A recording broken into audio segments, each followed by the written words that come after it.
We are going to get through every single team here in the NFL draft. We got a power hour. We're going to go through it. Somehow we always start with the Bills. I don't know why. Maybe because there's a homer on this show here. But the Buffalo Bills, offensively, they drafted tight end Dalton Kincaid, Osiris Torrance, guard, and then Justin Shorter, wide receiver, which was kind of surprising there. Overall, when you're looking at this draft for the Bills, like I think for me, it highlights Kincaid, where they're going to use him in the slot. We talked about on the show for months here. Like his ability as a receiver is everything that you want from a tight end of his position. And I think they can move him out in the slot. I think they're going to be very, very creative with him. I think this kind of dooms a little bit Gabe Davis. I think looking at the offense overall, I think that kind of that ADP that he was getting in last year, I think we're not going to see that this year. I think Kincaid is probably the best value piece from this draft when you like it. I think it was a good pick. I think they moved up to get him because they needed that piece in their offense. Obviously, I would have rather him got up and got like JSN or someone like that, but Kincaid will fit that offense. What do you think, Jeff? So Ken Dorsey came from the Carolina Panthers, and they're putting in, if you remember back about the 2018 Panthers when they had Greg Olsen as a primary receiving tight end, they had DJ Moore, who was very young in his career, and Stephon Diggs can play that role. I think Gabe Davis attacks vertically. They have Dawson Knox still, and they had Ian Thomas on that team on the field at the same time as Greg Olsen. And then Justin Shorter, the later pick, had profiles in kind of the Devin Funchess mold. And so I think that you're seeing, in receiving back with James Cook still there, I think you're seeing elements of that Carolina Panthers from 2018 that right in Cam Newton's end of his era in Carolina that Buffalo's trying to instill. Yeah, I think it highlights an important point that tight ends do matter, and especially in these modern NFL offenses that are looking to compete for a long time, having that versatile piece on the field matters. I think Dawson Knox kind of fits that bill, but he was a little more one-dimensional, and I think Kincaid gives you more options to explore things on offense. I also think this indicates that they do kind of like what they brought in Deontay Hardy as a field stretcher as well. I think that overall, this is probably an underwhelming draft if I had to give like a review of it, but the Kincaid pick was fantastic. That was one of the best value picks of the draft, and I think they need to be more bully ball. I think letting Knox kind of be that type of guy while Kincaid can stretch the field a little bit more is definitely the way to go. Next up, we have division rival New England Patriots. They drafted 3 linemen and Kayshon Boutte. It was a typical Bill Belichick draft. I think this was necessary. I think this was actually the right move. The Kayshon Boutte shot where they got him, I think that makes some sense. I also think that if he doesn't pan out, it's not as risky as N'Keal Harry not panning out. So I think the Patriots had a really good draft overall. Kevin, what did you think of it? Yeah, I think, if you're a Boutte guy, I think this is a good spot for him because I don't think they have a receiver like him. Like if he hits the ceiling and what maybe he was before the injury, before all the saga they had the last 2 years out there, I think that he can be that guy. I think he has a high end, volume, and he's a good receiver there. I think this draft more said for me from a dynasty perspective who they didn't draft, which was a running back. Like when they didn't go to address the running back position. So you're looking at Ramondre Stevenson being, borderline for next year, top 5 running back in terms of volume and what he's going to get. And I still have hope, guys. My guy, Pierre Strong Jr., he's out there. Could he be that receiving profile back in that backfield? And I think those are the things that highlight for me from this draft is not necessarily who they drafted, but what they didn't go address because I feel like they feel comfortable at that position. So give me Pierre Strong as like a sleeper guy, but I think Stevenson really, he's going to get the volume that you want from a running back. And in this day and age, that's what you like to see from your dynasty running backs. Yeah, and you look at their wide receiver core, it's very specialized. Devontae Parker does one role. Tyquan Thornton has a deep vertical role. Juju Smith-Schuster is going to play the slot. Even Mike Gesicki is going to play the slot. And when you look at Boutte, he is that one player that seems to have the upside to be able to move throughout roles and be able to move around the offense and really step in and develop into that primary receiver. They took him late enough that it's just a shot in the dark to see what they get there. Next up is the New York Jets, and they took Israel Abanikanda, and they took Zach Kuntz very late. And when you look at adding Abanikanda, now there are rumors with the Jets that they wanted to add Jahmyr Gibbs, which is another, if you said about the Detroit landing spot, imagine him landing with the Jets and really powering down on that Breece Hall backfield. But adding Abanikanda, I think they come over from San Francisco, and it shows that they're going to keep taking shots at the running back, and they look at that as we can add later running backs and keep churning them through, and as good as Zonovan Knight was last year. And then you look at Kuntz too, and you kind of raise some questions on their 3rd-round pick, Jeremy Ruckert, last year, if he's not developing the way they were hoping. or if they're thinking long term between Kuntz or Jeremy Rucker, do they get one of those guys that kind of take over for Tyler Conklin and for CJ Uzama? Yeah, to me, the Abanikanda pick is a perfect scheme fit. You look at the outside zone that the Jets will be running this year, and that's exactly the type of offense that he needs to be in. He doesn't have the best vision between the tackles, and so if you get him out in space and take advantage of that athleticism, I think that's the perfect fit. I do think that he has an opportunity to be on the field fairly early with Brees Hall's injury, though I think this also indicates that they're fairly comfortable with Brees Hall's recovery. I think maybe the Jahmyr Gibbs signals make it seem like they aren't. But I think overall, if you end up waiting until day 3 to take a running back, I think you're feeling good about Brees Hall moving forward. And I think this offense is going to be more pass heavy with a quarterback that can actually throw the ball. And then the Zach Kuntz pick, that's just another, it's kind of like Butte. It's just a shot on a guy that could become something that really hasn't shown us that he is that something, but athletically he's a freak. And I think ideally he develops into a really good tight end. It's just very rare to get one of those in the 6th or 7th round. Yeah, you stole my thunder with the whole Brees Hall take. No, I think so too. I think with the Jets, it really says that, like, hey, they're comfortable having, Abanikanda is kind of that guy that they need to early on. I think maybe weeks 1, 2, and 3, you start seeing, like, Knight and Abanikanda, and then Hall's in there, but maybe they kind of ease him back. But all the injury guys that I trust, and I don't trust very many, but there's a couple out there that say, like, Hall's injuries not that bad. Like, when you're looking at it from a perspective, they expect a Barkley like bounce back just based on his athleticism, based on what we saw for his relative athletic score. They think Hall can step up and be ready to go. And then from weeks 4 to 17, I even saw one guy talk about he's projecting to have an average 16.5 points per game in fantasy. Like, he's ready to go week 4. So I think for me, the Hall thing kind of stood out to me. And I think the Gibbs thing, Jeff, when they were talking about it, I think it was based on, like, they missed out. If they missed out on their tackles, they missed out on people that were on their board. Gibbs is just there. And they were like, okay, well, he's our guy. There's such a disparity in our board. We're going to take him. So I think more to say to that. But yeah, I think overall, like, hey, and Garrett Wilson season, right? We're just gonna roll that in there and talk about him. I remember when people were fading him last year because he hopped. That was fun. All right, let's go to Miami Dolphins. Devin Shane, running back here, day 2 capital. We talked about him a lot, and I think we're all collectively excited about our boy Elijah Higgins moving to tight end. Probably that's how we are degenerates on this channel. But overall, I thought this was a good draft for not a lot of picks that they had. Obviously, in terms of what they needed, they filled some pretty good. They filled some holes a little bit. I think collectively, maybe I'm a little higher on Devin Shane than both of these guys here on the show. But I think he fell into a good system where he can kind of be that guy that just stretches the field. I don't know how many carries he's going to get. I think the question with Devin is, like, 12 ceiling, like, maybe. Like, so when you're looking at that, they still have Raheem Mostert, they still have Jeff Wilson, and again, they have Waddle and Hill, and they're going to be getting those guys the ball. So I think overall, there's that. I think the biggest question mark for me, they didn't really attack their tight end position outside of Elijah Higgins, who's never played the position. Now he can do it. I think he can do that, but they didn't really address that when I thought they would.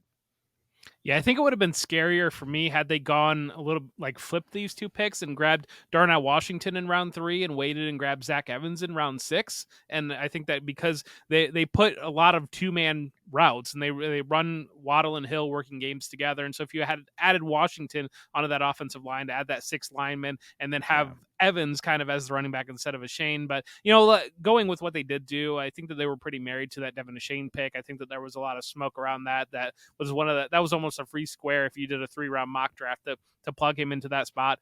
It's a great landing spot for him. The speed that he's going to bring to that offense is exactly what Mike McDaniel wants out of the position. I think looking at the guys in front of him, Raheem Mostert and Jeff Wilson, both of those guys are not the picture of durability. And so I think that they're likely to, I don't know if they're going to rotate constantly or if they're going to ride somebody until he breaks down, because that's kind of what they did last year. But I do expect all 3 backs to get involved. But Shane is the type of player, and we talked about it the entire process, that you give him one touch, he can go 50 yards for a touchdown, and few guys have that ability. Yeah, my main hang up on this is he's not going to get the receptions. I don't think they don't really throw to the running backs a whole lot. And so you're banking on those big plays from him. And I do think that Mike McDaniel is the creative type of guy to get him out in space. But I do wonder what that workload is going to look like. I think long term, that's a good pick. I think as you're looking deeper into Tyreek Hill's career in 2 years, maybe, I think we're going to say, okay, now a chain is a big part of this offense. I think it's going to be eased in, though, because I think Raheem Mostert still has a ton left. I think he showed us that last year. And so I think he still is the one going into the year. Maybe training camp does change that if a chain shows off some wheels in between the tackles, too. I think he's probably their best runner there, which is strange to say about a sub 200-pound back. But and then Elijah Higgins, I'm excited about his move. Shout out to Jeff, who comped him to a tight end before he moved to tight end, and then he was announced as a tight end. I think that is a really nice move piece and kind of complements Durham Smythe pretty well. I think they're comfortable with him blocking, and I think they want Higgins to be that pass catching weapon down the road. Overall, great draft for Miami. I enjoyed it. Next up, we have the Cleveland Browns, who took a lot of offensive players. Cedric Tillman was their first pick in the 3rd round. They added DeJuan Jones, Dorian Thompson-Robinson, and center Luke Whippler from Ohio State. This, to me, and actually, I have a take here. The DeJuan Jones pick indicates to me that they are 100% in on this scheme change, because DeJuan Jones does not fit the Cleveland Browns of the last few years. He does not move very well. He is definitely more of a, let's get you in pass pro and let you sit there for a second. That is an indication that I think they're going to be throwing the ball a ton more. Obviously, the Cedric Tillman pick indicates that as well. They have a flurry of wide receivers. I think this muddies up that wide receiver room, though. I think you've got Amari Cooper that's established. Donovan Peoples-Jones was good last year, but I don't know how they feel about him, and he's in a contract year. I wouldn't be shocked to see Tillman on the field fairly early, and then getting a backup quarterback that plays kind of like Deshaun Watson's cool, and then they needed a center. So I think they had a good draft, but to me, this indicates a massive shift in their ideology, I guess. Yeah, and I think for me, looking at it, and David Njoku too. Like I thought he came on strong towards the end last year. He's a good athlete. Like, and I think that it definitely it muddies up what you think of this wide receiver room too. I think Tillman is an interesting one. I think he's more of a play for next year. Like if you're thinking of like they move on from Donovan Peoples-Jones, what is Elijah? Maybe Tillman is that third guy. I think he fits his skill set really well with Watson. I think those two would work really well together. It just kind of depends on. This offense, it looks good on paper. I just have a question how the scheme's going to look. Like, and Watson has to take that. He didn't look great last year at the end of the year. And I know he hadn't played the rust and all that factors in there. And I get that. But again, like, and they didn't draft a running back, right? So when we're looking at Chubb there, Jerome Ford was a big winner. In this, if you have him, like he's there as your running back too. But again, if Chubb goes down, I mean, this offense, I still think they need Chubb. I still think they're going to plan to play through him. And I do think they're going to move the ball a little bit more through the air. But again, you're looking at that backup running back position. We haven't seen them get a veteran. They might. But I think that's also something to know. Like if you have Ford out there, you're pretty excited. And I'm just going to, I told you to buy Ford in December. Just let you guys know. Yeah, I do think that there's a chance Kareem Hunt still lanes back, but I'm not sure what he has in the tank.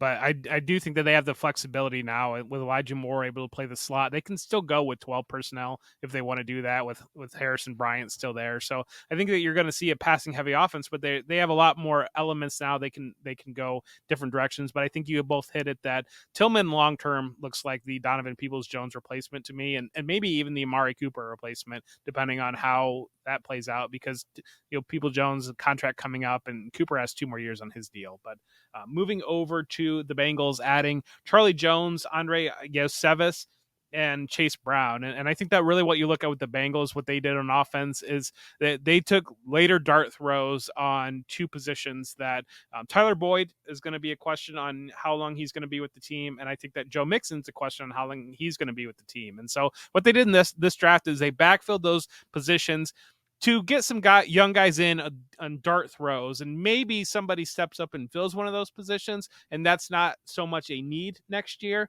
But if none of these rookies step up, then that is going to become a big need, I think. And so I think that that's what on the offensive side, because they went heavily on the defensive side, adding Miles Murphy and adding DJ Turner in the draft. And so really just kind of taking those late dart throws on positions that they know they're going to need and see if anybody steps up.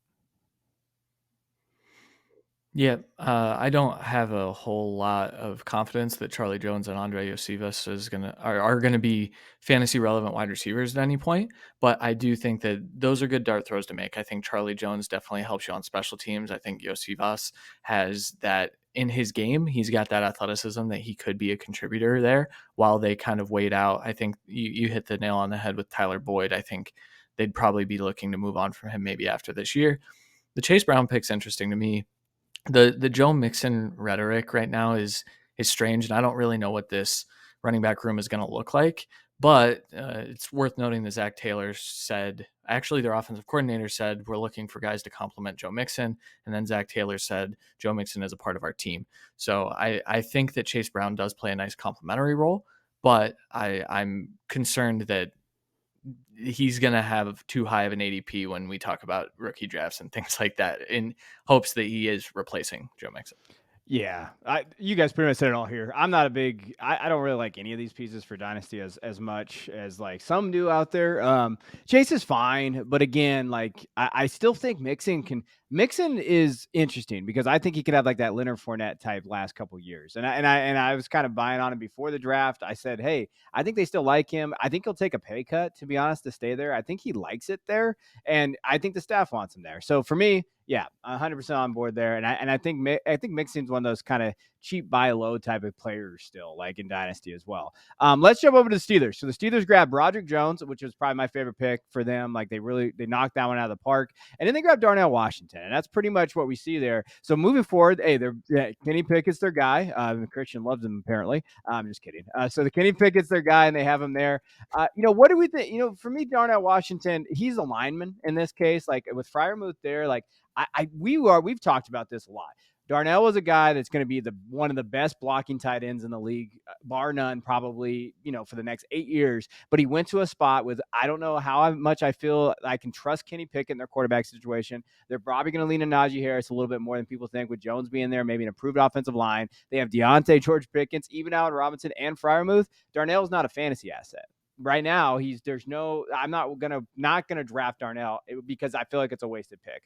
So for me, Darnell is that's where I take away from this. Great draft pick. I think it's a great fit in that Steelers offense. I think he's going to be an amazing player in that offense, but just not fantasy. Yeah, and I think that we talk about Buffalo being able to play heavy. Pittsburgh did the same thing. And I think that you look through a lot of this draft, teams moved one direction or the other. And Pittsburgh, I think that they moved to a point where they can play a lot of 12 personnel. And it's really exciting for Pat Freiermuth. I think that bringing him in, and because before they were a heavy 11 personnel, that was what they ran. And they occasionally would put Derek Watt in at fullback. Now they can run 12 personnel as base if they want to. And that big up for Freiermuth, and especially with questions on wide receiver outside Deontay Johnson and George Pickens. I still question George Pickens, but yeah, to me, Darnell Washington is not a fantasy asset. I moved him down in my rankings to not be a draftable guy at this point. So I think he's a fantastic pick, like Kevin said. Broderick Jones was my offensive tackle one. I think that's a fantastic pick for the Steelers and probably my favorite pick in the entire draft. But yeah, this is Steelers football. They go heavy and they punch you in the mouth, and that's what I've known for my entire lifetime. So good on them.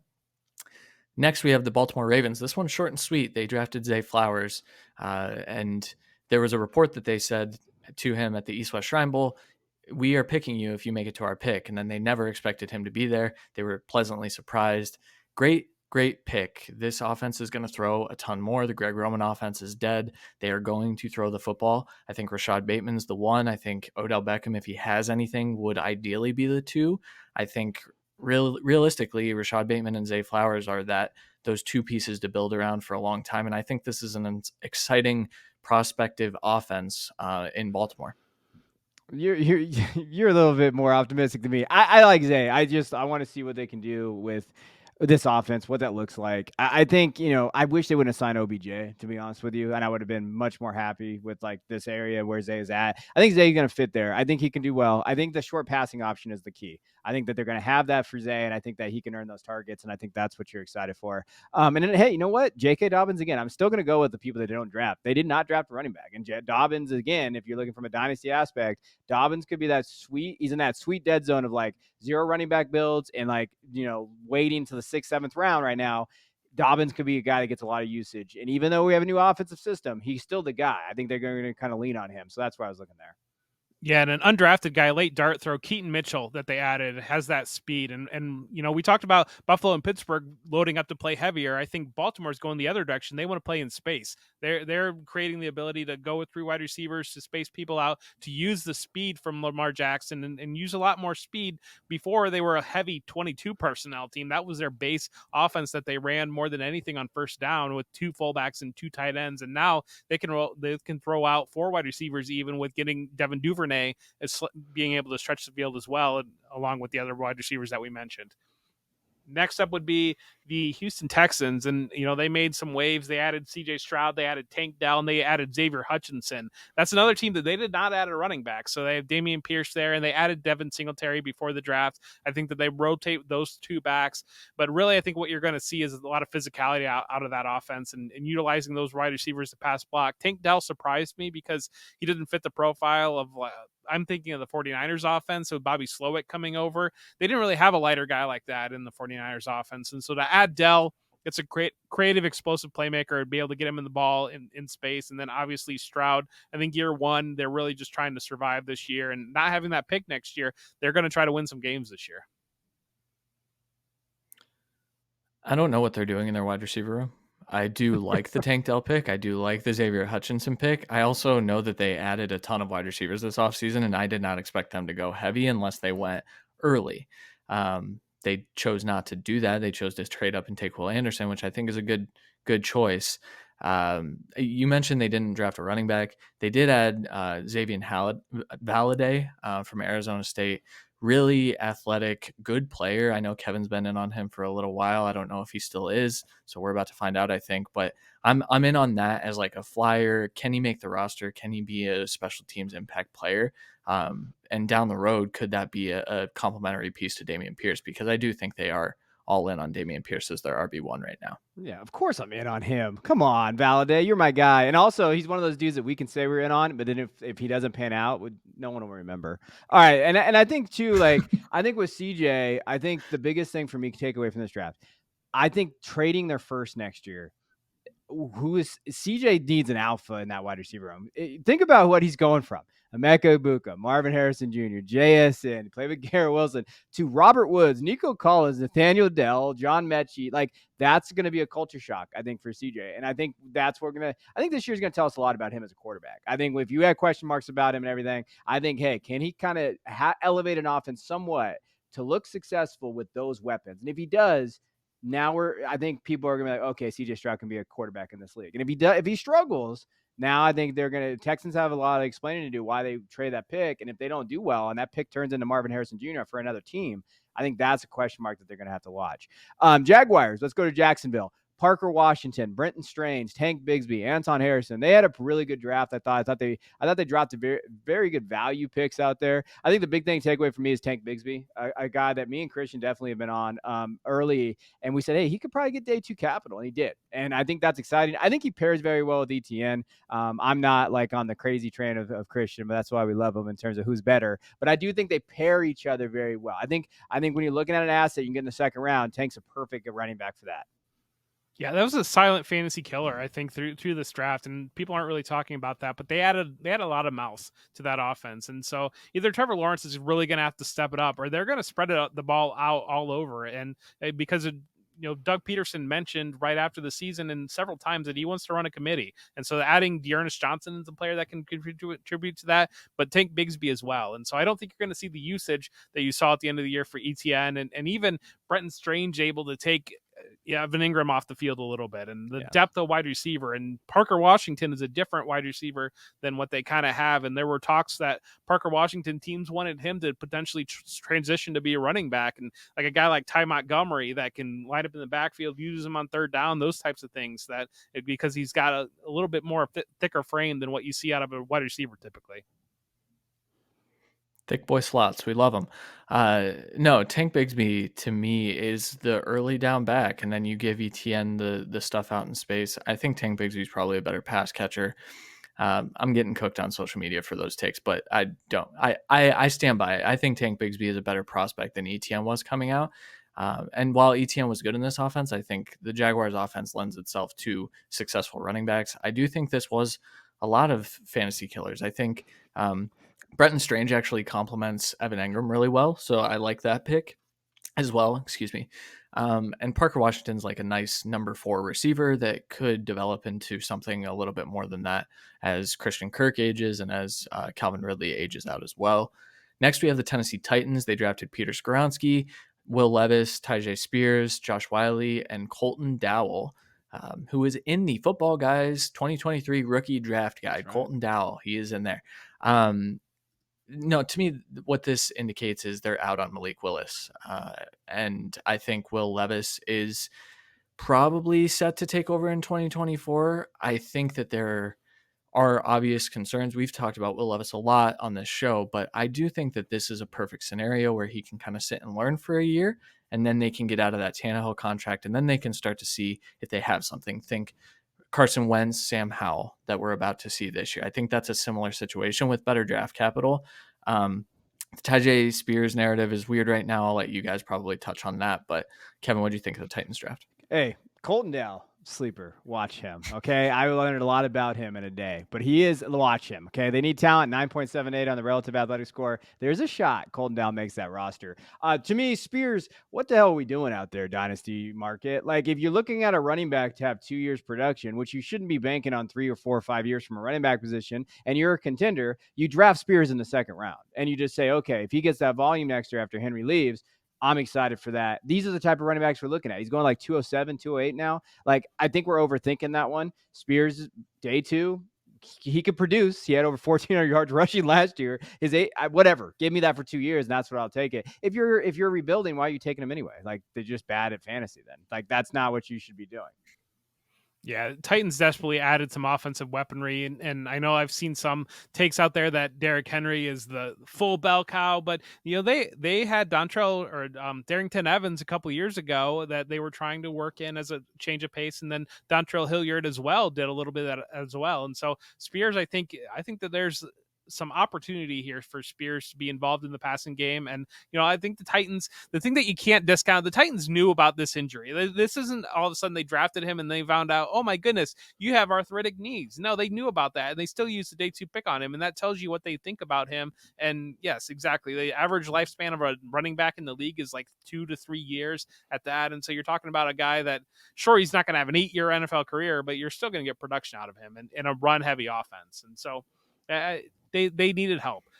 The next up is the Colts, and the Colts had one of my favorite drafts because they had a real identity draft, adding Anthony Richardson, adding Josh Downs, adding Will Mallory, adding Evan Hull. And you look at it, they're going to play that Philadelphia Eagles style, I think, that with what they brought in, running quarterback, adding Mallory's a quiet piece to add to that tight end room, because I think that says goodbye to Kylan Ranson and long-term goodbye to Mo Alley Cox, even if that is a later pick, but it gives them the ability to run 2 tight end personnel.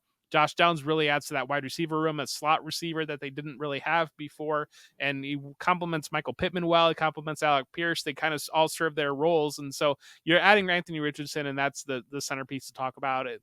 And they really build a support staff around him. And so I think that's one of the most exciting things. And it showed that they took him 4th overall in the draft. And so any concerns that were there before are certainly out on what might draft capital he might catch. And now he's going consensusly as the 102. And somebody told you back in March he's probably going to end up as the 102 and took a lot of social media heat about that. But, here we are.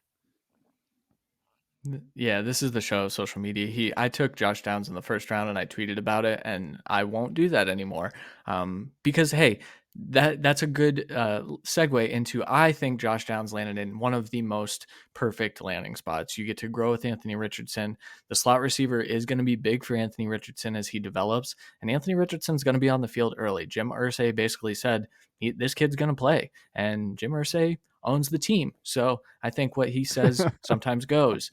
But I do think, they talked about how Josh Downs can play inside and outside. Obviously, he's probably going to be better inside and running that whip route that, makes you salivate. But also, I think there's a world in which he beats out Alec Pierce for 2 wide receiver sets if they choose to run those a little more often and go with a rushing attack mentality. So overall, we need to see them build this offense around Anthony Richardson to be fully excited. But Shane Steichen is the perfect guy to do that. So, hey, biggest thing with me, Josh Downs, last season at Florida, Anthony Richardson targeted Ricky Purcell 50 times. He had 33 catches, 661 yards from the slot. So if Josh Downs does play in that slot, or he even plays it outside, like we've seen consistently, historically what Anthony Richardson likes to do. I'm big on Downs. I think Downs is getting underdrafted right now, and I'm a big fan with him. I don't understand the narrative. I think people think Michael Pittman's way better than he is. He's a true alpha wide receiver one. I think they're discounting Anthony Richardson. So to me, I'll take the Downs discount. Thank you. Like if you can get him, like I got him at 208 today. If you can get him at 208, all aboard the train there. Chiefs, real quick, not a ton of talk about the Kansas City Chiefs. Rashee Rice, drafted wide receiver, at SMU. We've talked about Rashee before. I think that it's Travis Kelce season again. Like I think the Chiefs, when you're looking at what they did, like I think Sky Moore is in there. I think it's going to be interesting to see that battle, how that kind of shakes out. But again, I don't know how much you can trust these wide receivers in this room week in and weekend, like a week by week basis from a, set your lineup perspective. Yeah, they used Juju Smith-Schuster very heavily the first half of the year before he was injured. And even when he came back, he saw heavy usage. And so I've seen narratives out there that they want to spread the ball around, that they don't want to use any primary or secondary weapon outside of Travis Kelce. And I don't think that's true. I think that they wanted Juju Smith-Schuster to be that guy. I think health-wise, he couldn't hold up to that. They took a late shot on Kadarius Toney to add him in, see if he could develop. Obviously, they felt like they needed to go back in and do Rashee Rice again. And Rice, I think, he's got upside. And so people are fading him because they took Sky Moore too early last year. And I'm sorry that you did that. But at the same time, like to pretend that this guy can't play when he's going to be attached to Patrick Mahomes and have wide open wide receiver target room. I mean, it's the fate on him blows my mind. It's baffling to me.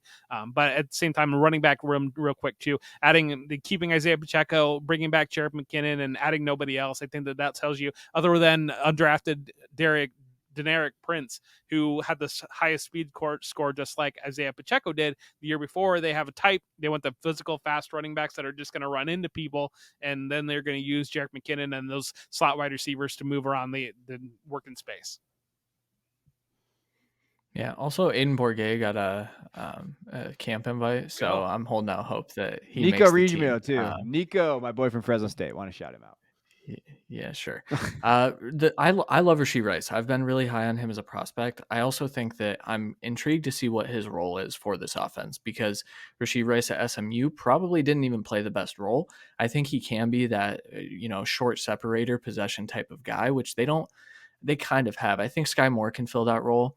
I think Kadarius Toney is the biggest wild card, and I think, to me, this Rashee Rice pick indicates that they are not comfortable with where they're at with Toney, because they've talked about how they like those two wide receivers and Sky Moore and Kadarius Toney, but I feel like they indicated a little bit more about Sky Moore towards the end of the year last year. So overall, I think you can see how the wide receiver room is shaping out long term, but in the short term, it is still Travis Kelce season, and I'm here for that. Next, we have the Denver Broncos, Marvin Mims, and they traded for Adam Troutman.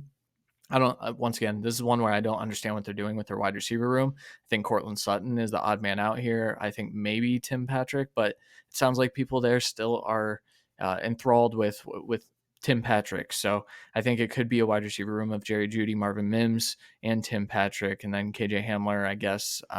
And they also brought in Marquez Callaway. They've got a lot of pieces, and Sean Payton's kind of putting together the Denver Saints right now. The Troutman acquisition's a little weird to me too, because he kind of indicated that he's not super in on Greg Dulcich. So Denver Broncos, we're going to see. We're going to see if Russ can support any of these wide receivers. It doesn't matter. Give me some P. Ryan, baby. That's I think for me, I called him a value. Javonte's not going to be ready. I have a hard time seeing him be ready week one. I know that we've talked about it here, football guys, for a while. P. Ryan can step right in, and he's so serviceable. Like I think that, to me, in the offense, based on them not grabbing a running back in those cases, like that's probably what I'm most excited about. The other stuff, it's kind of a gross team. Yeah, and again, like you mentioned, building the Saints. My conspiracy hat is I wonder if you're going to see Cortland Sutton running those Michael Thomas slant routes and getting fed the ball, and then they turn around and capitalize, trade Cortland Sutton, and kind of hold Jerry Duty's value down a little bit to get him re-signed, and that's just my conspiracy hat. But I think Marvin Mims has that role that is going to drive people nuts because I think it's going to be the Ted Ginn, Traquan Smith attack vertically role, and you're going to have one big play out of him, and then at the end of the day, you're going to be like, this dude caught a 65-yard touchdown. Why did he get 3 targets? And I think that right now, that's just the role in the offense. But again, Greg Dulcich, I saw a take that he was a big winner out of this, and that baffles me because you brought in a blocking tight end, and I think you're running pretty clearly. You're running 11 personnel with the wide receivers that you have on this team. Raiders up next. Adding Michael Mayer, I love that pick because they really had a big opening at tight end, and the wide receiver room is pretty set. They have Trey Tucker, and Trey Tucker is an explosive player that can add verticality to that offense and be potentially a kick returner. But I think Mayer is obviously the big thing out of this, and we know that what they have with Hunter Renfrow, with Jacoby Myers, and with Devontae Adams, adding Mayer in at tight end, and that gives you a really, really strong, solid receiver core there. And so this is a great landing spot for Mayer, a do-it-all tight end that can add in the run game and just be that versatile chess piece. Michael Mayer is a big winner. I think the Lions landing spot wouldn't have been ideal, and I'm glad they went Sam Laporta over him, which we haven't talked about yet. Spoiler alert, they went Sam Laporta. The Trey Tucker pick, I hate. The Aiden O'Connell pick, I hate. So the Raiders are doing Raiders things. What, Jeff, did you say Trey Tucker? What did you say about Trey Tucker? I did not have that on my bingo board. Did you say he's athletic? He's fast. You don't Fast. think he's fast? He's fast. That's it. Yeah. I mean, that's it. Well, I'm not saying he's okay. more than that. He can run a straight line. Well, shit, so can you. All right, yeah, I mean, for me, I think Michael Mayer, I think he's my biggest. I don't know what the fate on him. I got him at 204 in a tight end premium league, and I needed a tight end. Like, I think grab him. He could be the wide receiver too on this roster in terms of targets. Like, I'm all aboard that train. I don't know what they're doing there. Let's go to the Chargers. They drafted pretty, TCU. That's pretty where it's at. We have Quentin Johnston, Darius Davis, Max Duggan. Overall, I thought this was a really good spot for Quentin Johnston. I think he could come over, take that wide receiver run role by next year if he kind of hits his ceiling. If they move on from Allen, Mike Williams cannot stay healthy. I think Quentin Johnston, hey, anytime these guys get paired with a elite quarterback, you have to be excited about that. Like, Justin Herbert, Quentin Johnston, they can make that work together. If Quentin went somewhere like you didn't want the quarterback, there's kind of some iffy, landscape, dynasty, those type of things, I think you're like concerned about it. Quentin Johnston with Justin Herbert, I'll take that all day. Yeah, and this says goodbye, Josh Palmer. I know a lot of people were on him, but he's tending towards free agency, and I think that speaks volumes of what they think about him adding Quentin Johnston. And it also says they didn't add competition for Austin Eckler, or they didn't add a replacement plan for Austin Eckler. And so for the talk about Austin Eckler potentially being on the market, wanting to be on the market, I wonder if they're going to give him a little bit of money, maybe it'll make him a little bit happy there. But other than that, Darius Davis is not going to be a fantasy factor. He's going to be a kick returner. Yeah, we comped him to Kevontae Turpin in the guide. Kellen Moore is the OC. Kellen Moore was in Dallas last year with Kevontae Turpin, and then Kellen Moore drafts Darius Davis. So there you go. No love for Max Duggan. That was a weird pick too. Brock Purdy ruined the draft. Too many quarterbacks went.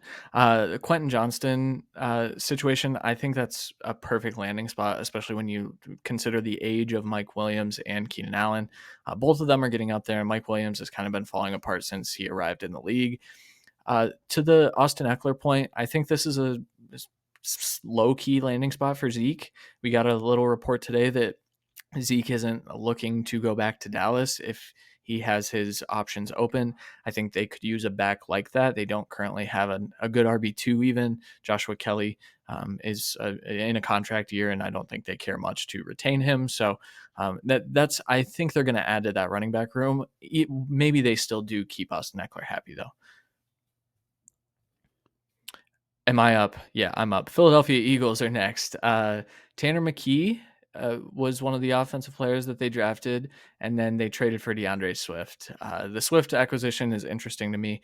I do think that he is going to be utilized pretty heavily. I think his acquisition tells you what they think of Ken Gainwell and also Boston Scott. I think they'd like to roll out Rashad Penny and DeAndre Swift. The Tanner McKee pick was certainly a pick that happened In a world where every team is trying to get a backup quarterback that plays the same style as your starter, that's not what happened here. So quarterback factory still alive. I'm inner 2000s here. Guess who's back? Swift, baby. I got him back. Like we were skating there a little bit. We were worried, but I think that him and Penny complement each other very well. If they stay healthy, they're going to go back to the Super Bowl. Like I think that's just the case with this offense. I think they're going to have the best offense, one of the best offenses in the NFC. I love what they did on that front, and I think Swift right now is a value. I don't have much to say about Tanner McKee. I don't know what that's about. I hope he starts this year. I think it's time to sell DeAndre Swift, to be honest with you, because I don't think he's going Okay. to have a Whoa. passing role in that offense because they don't throw it to the running back. And then you have questions about utility, but I think everybody's wheels up. He's in the Eagles now. He's going to soar, and they're not going to throw him the ball, and he's got health concerns. But two deep names to watch that were not drafted, but Jadon Hazelwood and Joseph Ngata, they added those guys as free agents and undrafted free agents, and they don't really have a direct backup for AJ Brown on the roster, and both of those guys are physical profiles for AJ Brown. And so one of those guys makes the roster, they could be stepping in if AJ Brown were to miss time, because this wide receiver room is pretty wide open. And so next up is the Cowboys, Kevin's Cowboys. And I'm so glad that we give Kevin the last word on the Cowboys, because, they went out and they added Luke Schoonmaker in the second round. They added Deuce Vaughn late, and then they added Jalen Brooks very late. When you look at adding Shoemaker, he tested very, very well as a tight end. And so I was somebody that I thought Jake Ferguson and Peyton Hendershot, I thought they would be fine with them, but then turning around and using second round pick after they got sniped on Dalton Kincaid in the first round by my Buffalo Bills. Clearly they valued that position, went out and added an athletic guy, but I do think that he's being slept on a little bit in fantasy because I think his upside is a lot higher than those other two incumbents that were on the roster already. Yeah, I don't know how pro ready he is. I think Ferguson starts this year. I think, dynasty long term, you're looking at a guy that probably he could work his way onto the field by the end of the season, but we haven't historically seen rookie tight ends succeed. I don't know. Deuce Vaughn, fun story. It's cool that his dad is the assistant director of scouting. I think he's an awesome special teams player for them and could catch some passes out of the backfield if given the opportunity, although I think they want Tony Pollard to do that still. And Jalen Brooks was a pick that they made on day 3. Yeah, this is a terrible draft for the Cowboys. I was not happy with it. I thought that was a reach on Luke. To be fair to the Bills, like sniping the Cowboys, they weren't drafting Kincaid. They said they were not taking Kincaid. So let's be easy there, Justin Shorter. But no, I think Deuce Vaughn to me, not really a dynasty piece. I'm not very happy with the Cowboys job. Give it an F to me. I thought they reached in these positions, and from dynasty perspective, I know Luke got draft capital, but you can't. I wouldn't touch him. I think Ferguson and Pendershot good. Like I think that they're going to have this rotation like they have been these last few years, where you saw Schultz kind of fall off too. Like I just think that's how I look at that draft. All right, I'm going to move on before I get even more depressed. The Giants. I thought they had a pretty good draft from an offensive perspective. Jalen Hyatt, Eric Gray, Eric Gray is someone that I've really liked for a while, and I think he has 3 down ability. And I think that some guy I want to highlight Hyatt too. I mean, Hyatt in respects, Hyatt could be the wide receiver 1 on this roster. I know that sounds crazy, but he's the only one with the skill set that he has of any wide receiver. Vertical threat, it can be Hyatt. Gray can be a 3 down back in this offense as well. I think both those guys land in a really good spots.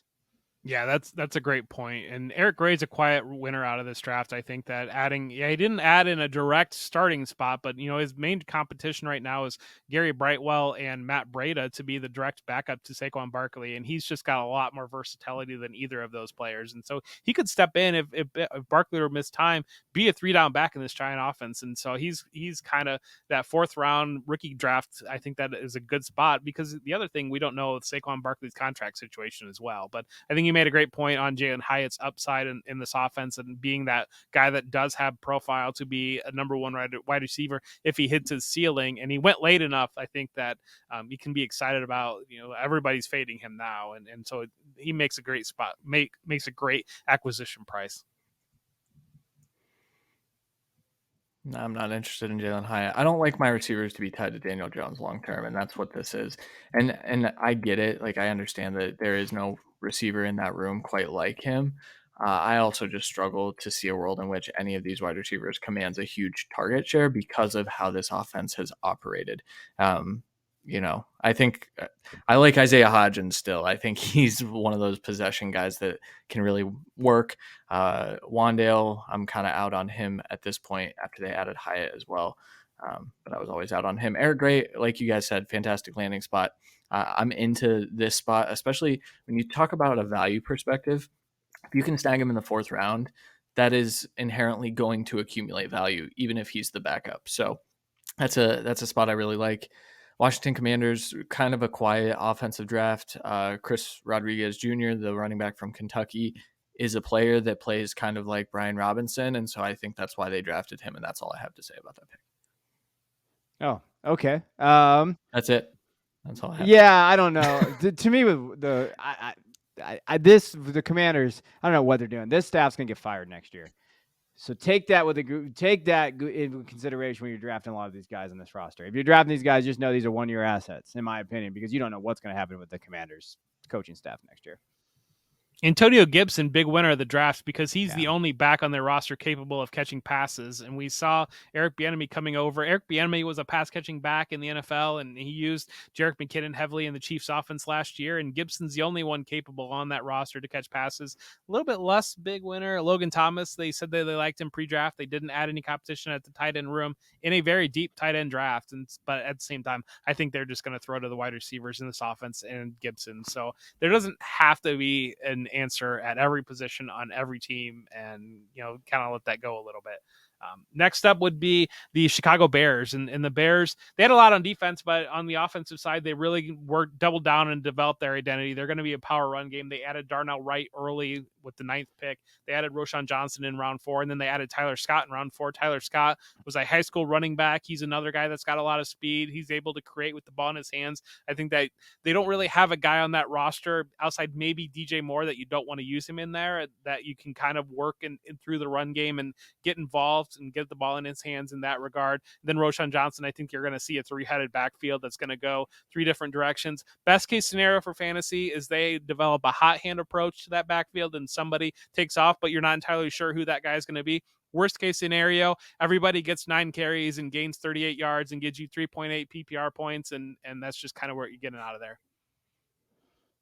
Yeah, I think Roshan was drafted to be more than just a running back. I do think that he's probably the 3rd down back immediately because I think he does offer the best 3rd down skill set in terms of pass protection and catching the ball and mixing those. Khalil Herbert is not good at that.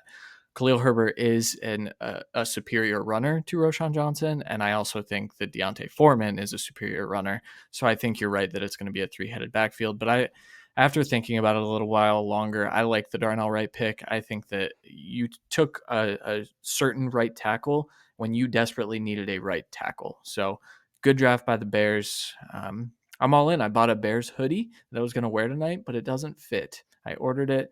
I was going to debut it here tonight, but no can do. So go Bears. All right. I don't have much to say to that. Yeah, they hit that on the case. Let's go to the Lions. Jahmyr Gibbs, Sam Laporta, Hendon Hooker, Antoine Green. Overall, I think for us, like moving Swift and having Gibbs there, I do think that there is top 5 dynasty potential from the running back spot with Gibbs. I just think that they're going to use him and volume is going to be there. Whether you like the pick or not, they made it and they're going to invest in it. And I do think there's a real thing when you talk about like people want to be proven right. And with Gibbs, they took him pretty high and they got some. They're getting some pushback right now. Like, why would you take a running back at 12 in there? And I think, you know what? There's a little bit in there like, okay, we're going to prove why we took him at 12. And I think they're going to see some usage based on that. I know that's not in the spreadsheets, but that's just what these guys are. It's the human element of this game. And they're going to get him involved in this offense.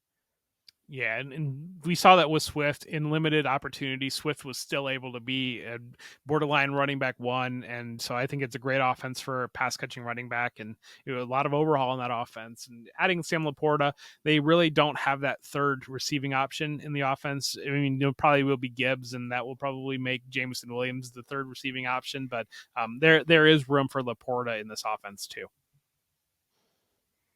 Yeah, I don't like where they drafted Gibbs, but I really liked what the Lions did on offense. I think this speaks to they think that they are a win now team with Jared Goff.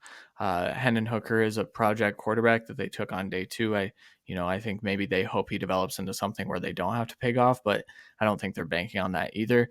Antoine Green's an interesting pick to me because he's a field stretching guy. I wonder if this is hedging that Jameson bet, and kind of Jameson is more dynamic than that, but I think if they were going to use him as just a field stretcher, Antoine Green can kind of fill that role. I think he's got a path to make the team. Green Bay Packers drafted Luke Musgrave, Jaden Reed, Tucker Kraft, Sean Clifford, Dontavian Wicks, Lou Nichols, and Grant DuBose. Too many offensive pieces to talk about. I think I love Jaden Reed going in the top 50. I'm excited about our bet, Kevin. So Awkward. I don't know what this we were is betting. Awkward. Nothing. Yeah. There's no bet. Yeah. Okay, deal. The tight ends will, I believe, shake out. I think they offer two completely different skill sets, and I think they are the only two tight ends currently on that roster. Josiah DeGuara is their fullback that can play tight end, but this was a really great draft for the Green Bay Packers, in my opinion. One of these tight ends is going to hit for fantasy, I think. I'm leaning Kraft, but also I wouldn't be shocked if it's either one because they are both really good pass catchers that could be on the field all the time. I swear to gosh, guys, if Sean Clifford becomes like Brock Purdy this year, I'm quitting fantasy because I can't do it again. How did Sean Clifford get drafted? This is all I'm using my time for. That is insane to me. That dude is the definition of falling up. Somehow this dude never does anything well, but he just continues to get opportunities. So good for you, Sean Clifford. Yeah, Christian hit it with that 12 personnel out of those two tight ends, and I think that those both guys are worth late dart throws because the wide receiver room is so unsettled, and I do expect that they really want to run the ball this year.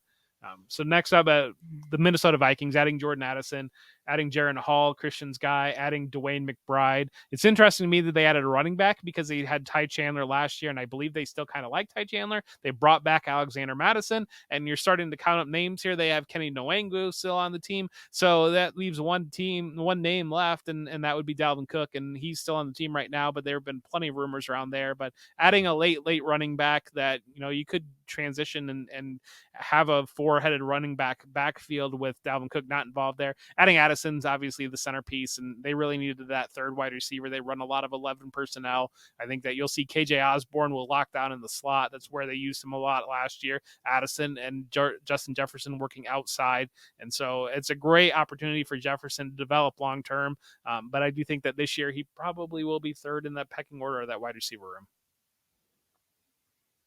Jaron Hall is the next Brock Purdy. I don't necessarily believe that because he's 25 already, but it's okay. I really like that pick for them. It's a shot at upside if Kirk Cousins were to go down, I think they would turn to Hall over Nick Mullins, although I think him and Mullins actually have the same skill set. I like the Addison pick. I mean, I think he fits into that scheme really well. There's been some chatter on is Addison now the rookie wide receiver 2? I'm not there. I think Quentin Johnston landed in a great spot as well, and I'd rather be tied to Justin Herbert than Kirk Cousins or Jaron Hall, even if I love Jaron Hall. Yeah, I think that's the question mark. It's you're looking at Addison, he's getting drafted ahead of Quentin Johnson in a lot of spots. And I think for this year, yeah, Kirk Cousins, you have Justin Jefferson, and he's been able to support two wide receivers. And in that system, I like that system a lot. Moving forward, though, from a dynasty perspective, Cousins might fall off. There's a chance Cousins not on the team next year. What does that look like? And I think that's the question you have to ask yourself when you're there. Overall, yeah, I think Addison's the biggest winner here. I think he went to a good spot. I think he's going to earn targets, and I like that system. Saints drafted Kendre Miller, Jake Haener, A.T. Perry.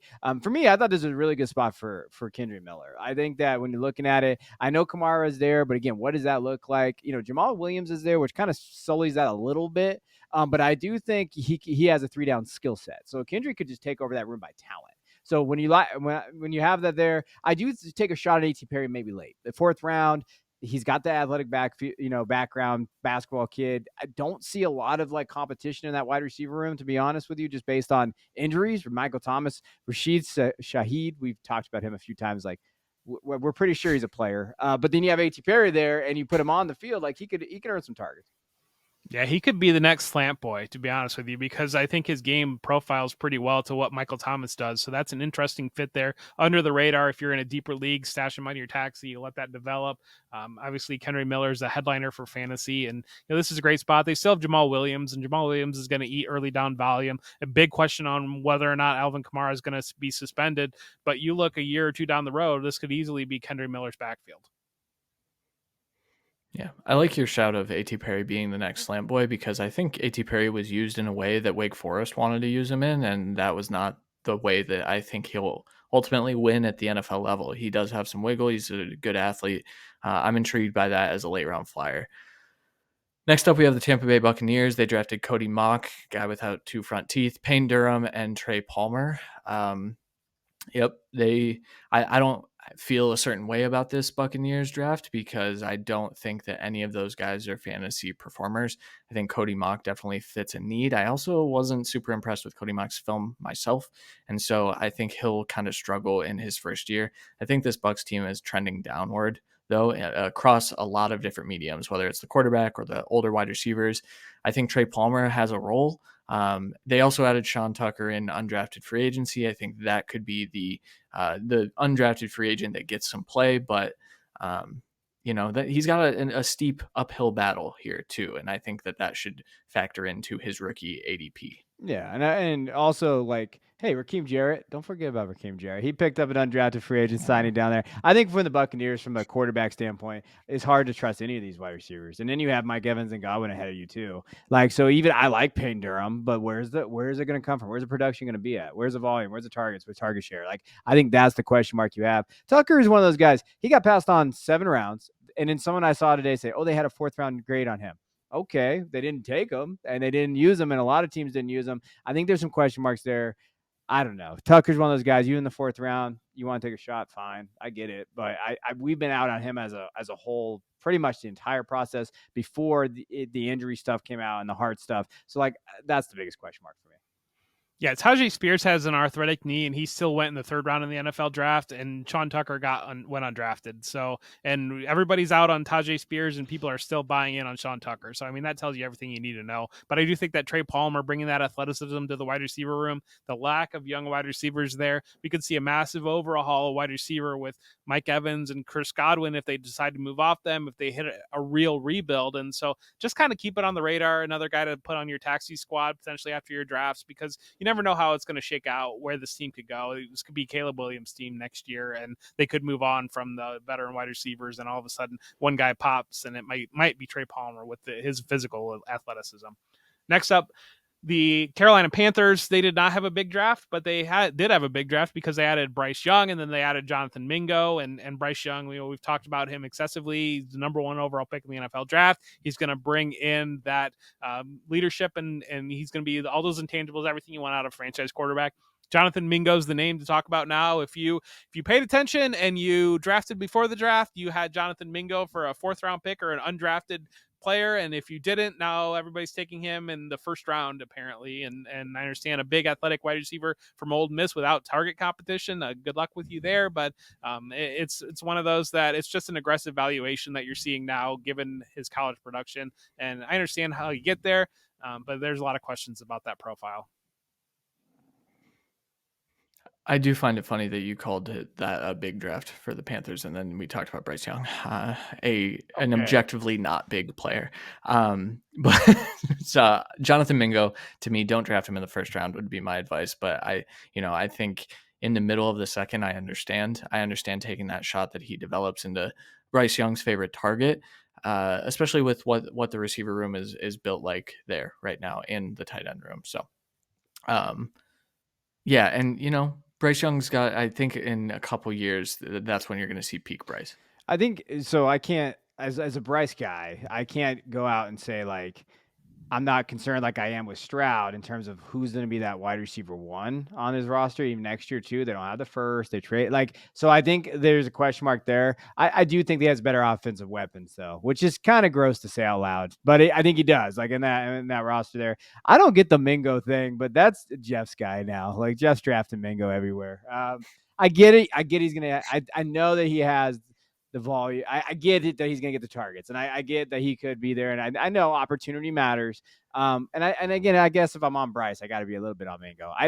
He's getting drafted in that 1st round in some drafts, and I think that's a little high for me. Like I don't worry about ADP, but I worry about ADP with that a little bit. All right, let's go to the Falcons. They drafted Bijan. We didn't think it was going to happen. Damn it, they made us look dumb. Bijan Robinson, 1st round, top 10 draft capital. Matthew Bergeron. I think with Bijan here, I'm under the impression Bijan volume going to be that guy. Some guys out there think Tyler Algier is still going to step up. and kind of take away from his workload. I'm not in that category. I think Bijan's there. He went as high as 111 in a draft that we're doing right now in Superflex. Running back 1, 9 picks after that, we had a running back 2. So that's how he's getting valued right now. And I think that's his ceiling still. I still think he's getting drafted at his ceiling. And if he doesn't hit that, there's going to be a buy opportunity after this year. But I think he probably can't hit that. I mean, I still think Tyler Algier will touch the This ball guy. because they're going to run the ball nonstop. But no, I don't know. It's obviously Bijan Robinson. What's more to say? Hopefully, they involve him in the passing game, and I think that there's an element of taking over Cordell Patterson's role and being used in the slot a little bit, those types of things, with Algier as the power back and kind of using that formation, that personnel, because they do have a lot of flexibility through their personnel, and they don't have a second wide receiver outside of Kyle Pitts and Drake London there. So I could see some creative usage. We've seen that from this offense before. This is not how to build a team, Falcons. You can't take 3 skill positions with top 10 picks 3 years in a row. That's not how you build a team. That said, the Falcons are in position to potentially win the NFC South, and Bijan Robinson will be a big part of that. You mentioned using him as like a move around chess piece. I think that's exactly what he offers, and that's why he was worth a top 10 pick in the NFL draft, despite having that running back tag on him. But overall, I think you're looking. I think Algier could take some goal line carries. I'm just kind of hoping that Desmond Ridder can get them to the goal line, despite being a Desmond Ridder faithful. I like Desmond Ridder, but we'll see. Next up, San Francisco 49ers, Cameron Latu, Braden Willis, and Ronnie Bell. In the deepest tight end draft, they drafted Cameron Latu, who doesn't really do all of the things that George Kittle does. I expected them, if they were going to get one, to draft a guy like George Kittle.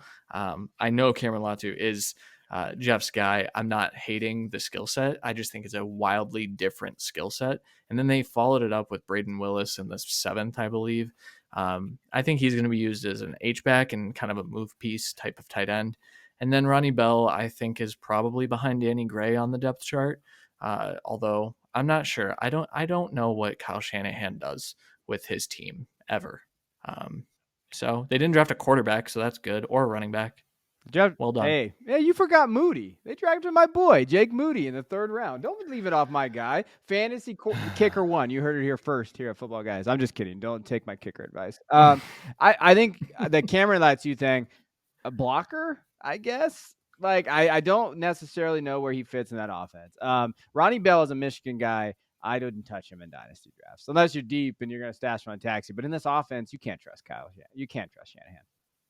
I've been on Cameron Latu for 2 years, and Cameron Latu got day 2 draft capital guy. I'm the only one that was on Cameron Latu, and he got day 2 draft capital. So, that's already a W from the Devy community. But and whether or not he develops, I don't know. But I just was so happy on Friday night, like I was about ready to be in tears when I saw that pick. But I'm cheering hard for Cameron Latu. So, all right, so Arizona Cardinals, they took Paris Johnson. They moved around the draft a little bit. They added Michael Wilson, another Jeff Bell draft gem, early scouting. I was on him in January, and he also got day 2 draft capital. And so those are my 2 W's back to back on deeper picks. And then adding Clayton Dune, I think Clayton Tune's flying under the radar a little bit right now, given Kyler Murray's injury situation. Clayton Tune's a good, accurate quarterback, and there's a chance that Clayton Tune could be their week 1 starter because of what's going on with Murray. And so if you're in a deep Superflex league, I would grab him because that's a guy that can get some buzz and can grow some hype. And, you can flip him probably before he even has to play as being in the same division as Brock Purdy. Even we talk about Brock Purdy the entire draft, but that's that. Tired of that. Yeah, I like the Michael Wilson fit. I think long term this wide receiver room is very murky. I think Marquise Brown's there for now. I think DeAndre Hopkins is allegedly there for this year. I don't know how long that lasts, or if that's even going to be the case. But Rondale Moore is probably a loser, I think, in terms of they're going to be doing things a lot differently, and I'm not sure that Rondale really fits that. And you're right about Clayton Tune. I'm in on that as well. I think he should start week 1 because I think that's probably their best chance at going and getting Caleb Williams and flipping Kyler for some more picks. But that's just how I would build the team. Yeah. You guys are right. All right, let's move on. So I don't got anything else to add to that one. Let's go to the Rams. Oh my gosh, Stetson Bennett gets drafted. I cannot. This guy follows me forever. Stetson Bennett, Georgia quarterback, gets drafted 4th round. Davis Allen, interesting spot, tight end. He's just went in a crowded location. Puka Nacua, my guy, Zach Evans, and this is I'm just going to spend time talking about Zach Evans real fast. Hey, you know what? Whatever. He went 6th round. He did not get the capital we wanted. Definitely a miss on our part, my part as well. I think off-field stuff is more than the on-field stuff. I think that's kind of where we saw the off-field concerns. I think as a running back, he can be valuable there. He's better than Kyron Williams. He could be the running back too. Like if he goes in there and gets a chip on his shoulder and he does that, then you're looking at a guy that's behind Cam Akers who tore his Achilles, and he did not look great until 3 weeks ago in the season. And Zach Evans may have that opportunity. And I think that is the one going in the 4th round in some leagues, late 3rd in some leagues. That's the guy that I'm going to go ride with. And that's the guy I'm going to stick with. Yeah, 5-star recruit out of high school and lands in an opportunity where he's just an injury away. And I completely agree. He's better back than Kyron Williams. I think Puka Nacua is interesting coming in and kind of being that Robert Woods role type where they like to use their wide receivers in the run game. I think he can do a lot of those ends around. A lot of you can move him through formation a little bit. And they're desperate for wide receivers, and especially a guy with that type of profile. And we've certainly seen Sean McVay develop later wide receivers before. So I think that was a really good landing spot for Puka. Yeah, love Puka, but I'm also going to talk about Zach Evans quickly. We're a couple years removed from Elijah Mitchell hitting, and the reason Elijah Mitchell really hit was because of the scheme. When you look at the Rams' rushing attack, I know it's been a little bit different under Matthew Stafford, but I also think they're going to go back to that because of the Matthew Stafford injury. I think they're going to be a run-heavy team. I think Zach Evans can absolutely win that RB2 role, and I am still in on Zach Evans. I took him just putting my money where my mouth is. I took him at the 211 in one of my home league rookie drafts. I'm fine with it too.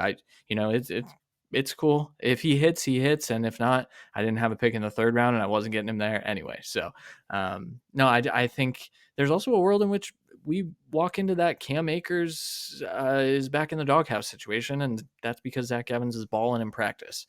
I think that could be a real thing. All right, let's finish it up with the Seattle Seahawks. They drafted Jackson Smith-Njigba, Zach Charbonnet, and Kenny McIntosh. I don't know where to start here. I think Jackson Smith-Njigba is a guy that I am not fading based on landing spot because I do think that he is going to get a decent-sized target share. Zach Charbonnet, I think, probably is going to win passing down work. I don't know. I don't know what that backfield is, and I'd kind of be lying if I said I did. I do think that he's more of that, like, thunder, and Ken Walker can be that lightning. And I do think that it's going to be close to a 50-50 split that infuriates fantasy managers. Yeah, can we just stop fading talented players like Jackson Smith-Njigba? I've already seen like these takes going out there where he's at. Tyler Lockett, who he's probably going to take over for next year, just based on contract and everything like that. Tyler Lockett was a wide receiver 1 the last 4 years. Like he was, and he's not at any point. Jackson Smith-Njigba is 10 times better than Tyler Lockett ever was as a prospect. He was. So stop fading him. I'll be honest. I don't know what the hell to do with the running back position. I haven't dived enough into that with what was going on there. I do think that Walker is maybe going to be a value at some point in this offseason, and that's the kind of pounce on Ken Walker there. But I do think don't fade Jackson Smith. Just don't do it. Those same people telling you to fade Jackson Smith were the ones telling you to fade Garrett Wilson last year. Yeah, what Kevin said about JSN, but if you're an old like me and you hear Pete Carroll and Thunder and Lightning backfield, you think about Lendale White and Reggie Bush, and I think that Pete Carroll probably has a little bit of that in the back of his mind as well. Adding Zach Charbonnet to Ken Walker, and we saw that home Who's run. Reggie Bush? Well, yeah, if he doesn't exist in college, apparently, no, but. He adds that Ken Walker has that explosive element, and then Charbonnet can eat a lot of volume, and I think he can. Charbonnet might be the back that you want out of this backfield though, because if he's eating the touchdowns, if he's getting the passing down work, and he's kind of doing that early down stuff, and then Walker could easily be the change of pace, and I think that would shock everybody. That where we were sitting a week ago, I think everybody's still kind of reeling on that, but I don't know if people have really understood where we might end up with Ken Walker. We did it, boys. All 32 teams, power hour-ish. Don't get mad at us out there, Sigmund. But we got with all the teams. We appreciate you guys. Make sure you like, subscribe, leave a comment. Let us know what you think. If you have a favorite team out there, what do you think their grade was for their team? Like, hey, what do you think over there? Make sure you check us out on podcast platforms. If you couldn't listen to the whole show, we are on every podcast out there. And then, hey, we dropped our rookie guide 3.0. You want to win your leagues, go get it. There's nothing better out there, in my opinion. And if you're a subscriber to Football Guys, you get it already. And I don't know why you wouldn't be a subscriber here, because you get some of the best fantasy advice, info, the Dominator, everything that you need is for Football Guys. So, on top of that, you get a ton of good Dynasty content that's not really out there in certain spots. So, join now. I don't know what the heck you're do it right now. Go there to the footballguys.com, join right now, and tell them it was because of us, so we get a little cred.